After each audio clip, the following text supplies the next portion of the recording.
Hello again, everybody, and welcome back to FreshBaked. I am your host, David, and I think I've got an unpopular opinion for you. Yesterday, it was revealed that Disneyland Paris was going to replace their free FastPass service with a paid FastPass service, Disney Premier Access. No, not that Disney Premier Access. This Disney Premier Access. And with it, FastPasses would be sold for anywhere between $10 and $18. And that is per person, per attraction, and the price varies depending on the day of the visit and the attraction that you're riding. And I think I'm fine with it. Well, okay, I'm not fine with it. I'd rather it be free. I think it should be free, actually. But it's at least not out of line with what we've seen throughout the theme park, universe, all theme parks. In fact, I think I could make an argument that a paid FastPass service could be a good thing for standby guests, but we're going to get into that in just a minute. First, let's talk about some numbers. That's a lot of money for FastPass, especially if you're a family where each guest isn't paying their own way individually.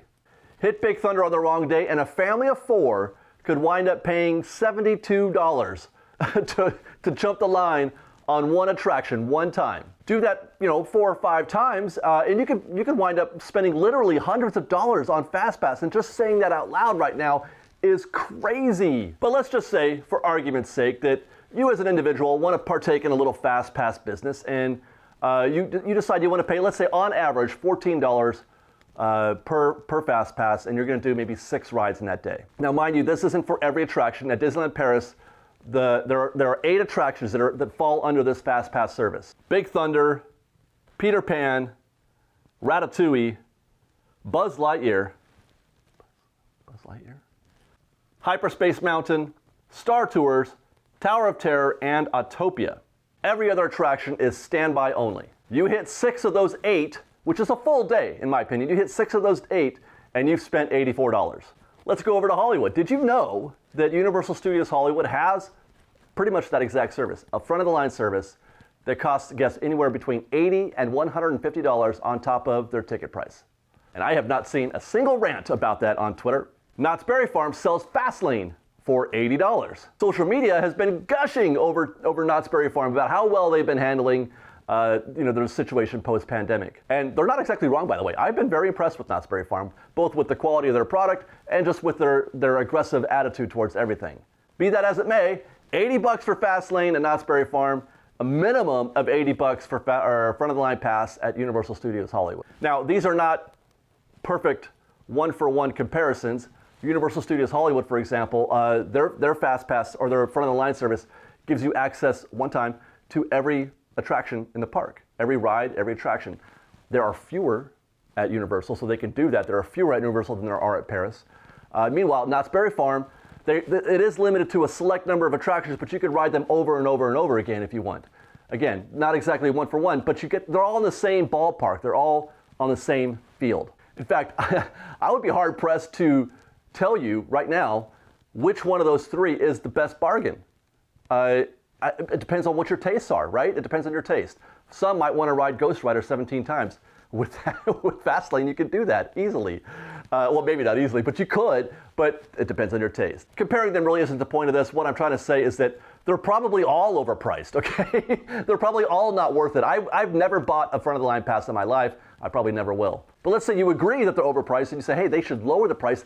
That doesn't work either. That is actually counterintuitive to the whole point of a front-of-the-line pass to begin with. You make Premier Access more affordable and everybody would buy them. It's no longer a fast pass. It's just a pass. It's just another standby line. I suppose that's why Knott's has a limit on how many they'll sell in a given day, and that the season pass for Fastlane is already sold out for this year. Now, I don't think that Universal has the same limitation, though they did just recently stop selling their Platinum Annual Pass, which included express access to each attraction. The Platinum Pass at Universal is no longer available for purchase. That is an interesting development and worthy of a conversation all by itself, which we may get into later on FreshBaked Presents. But suffice it to say, the concept, the idea of a paid Fast Pass is not, by any stretch of the imagination, a Disney invention. In fact, they're a couple years behind. Universal and Knott's have been doing their fast lanes for a while now. With all that said, let's talk about that possible benefit that I mentioned earlier. If you've been watching the parks lately for the past couple of months, you might have noticed that wait times at Disneyland are at historic lows. Across the board, every ride is shorter wait line than it has been in a long, long time. And this is due to lower capacity and no FastPass. FastPass is a standby killer. I'll show you. Let's do a quick primer on what FastPass does to standby wait times. Let's say there are 2,000 people in the Space Mountain queue. And as it happens, Space Mountain can cycle 2,000 guests per hour, or 165 guests every 5 minutes. So in 1 hour, every single guest in that queue would have flown a rocket through space by the end of that hour. But now let's start mixing in guests with FastPass. At Space Mountain, standby and FastPass merge as you reach the interior queue, with FastPass getting the priority. And by that I mean, of the 165 guests that are being let into the show building every 5 minutes, the majority will be FastPass. For illustrative purposes, let's say it's 100 guests per 5 minutes, leaving 65 for standby. That is, for every 100 FastPass guests that go in, 65 go in for standby. And I actually don't think that's even accurate. I'm pretty sure it's worse than that. I'm pretty sure more FastPass are being let in than 100 per 5 minutes. So where it took an hour originally to cycle those 2,000 guests with no FastPass, with FastPass at 65 guests per 5 minutes, that's 780 per hour. It will now, at 780 per hour, it will now take 2.5 hours to cycle all 2,000 standby guests. So when I hear that Disney will be making guests pay for FastPass, I assume fewer people will be getting the FastPass. Fewer people than if they were free. That's a natural assumption. At least so long as they're priced in a way that makes them unpopular to all but the hardiest. This is why they can't be cheap. This is why they have to be expensive. Otherwise, it doesn't work. Make them cheaper, everybody gets one. When everybody's super, nobody will be. And look around you. This isn't just a Disney thing or even a theme park thing. Look around you. Microtransactions in the gaming world.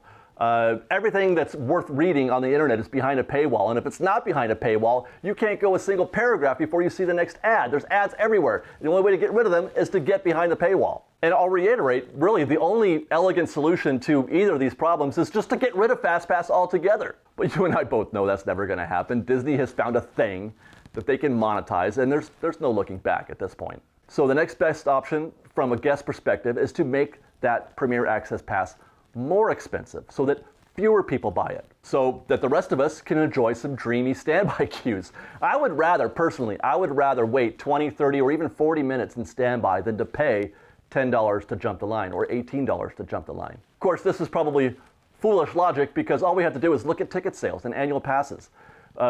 Many have suggested that Disney constantly raises the prices of the tickets and of annual passes so that they will sell fewer. They're trying to reduce demand. And while there probably is some element of that, and it does happen, there has been no limit. There's been no ceiling that I can see so far where guests are saying, nope, that's too much. At least pre-pandemic. Parks were busier than ever pre-pandemic. APs were being sold through the roof. Tickets, people were buying them left and right for $150 a pop. They were very, very busy, very full on many days. Prices had never been higher. So there's maybe raising prices for FastPass may or may not be an elegant solution. This whole conversation is moot because there's no guarantee, there's no promise that whatever they're doing in Disneyland Paris is going to be done here at Disneyland or at Walt Disney World for that matter. Now, some sites are trying to sell it like it's coming to Disneyland or Walt Disney World. They're trying to scare us with talk about Disney removing FastPass stations, which is more than a little bit dishonest because they didn't remove it necessarily, they just built it somewhere else. We can all see, we've all seen, they know it too, that there's a new FastPass station at the opening of the land. So anything could happen. This actually could just be a pilot to see how, the Disneyland Paris test. Even though they're doing it in Shanghai already, but Shanghai, if I recall, is still doing a free FastPass also. You can get a free FastPass and the paid service, which, by the way, Paris had a similar service before. Paris had a paid FastPass in addition to the free FastPass. I think it was, you could buy packs of 3 or 9. They were sold in 3 packs and 9 packs, I believe. So, this isn't exactly a new concept for Paris either. The news is that they removed the free part. I digress. This brings me to one final interesting observation, an ironic observation about the nature of FastPass in general.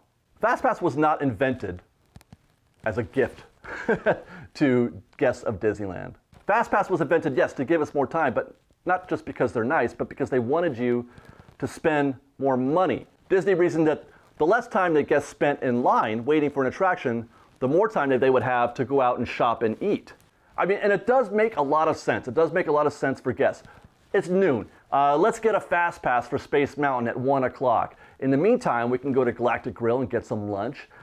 Maybe even save a little time doing that by mobile ordering it at 11:45, but I digress. We'll go to Galactic Grill and get a burger, and then we'll go and do some shopping at the Star Trader, and then we can just jump right on our rocket with FastPass. It sounds terrific. I can skip the line, eat, shop, and ride all in the same hour. Sounds fantastic. Disney agrees with you. And here we are today. Disney has found a way to monetize that thing that they did to separate you from more of your money. We are paying Disney for the opportunity to spend more money at Disneyland. And if Disney had a mic, they'd drop it. FreshBaked.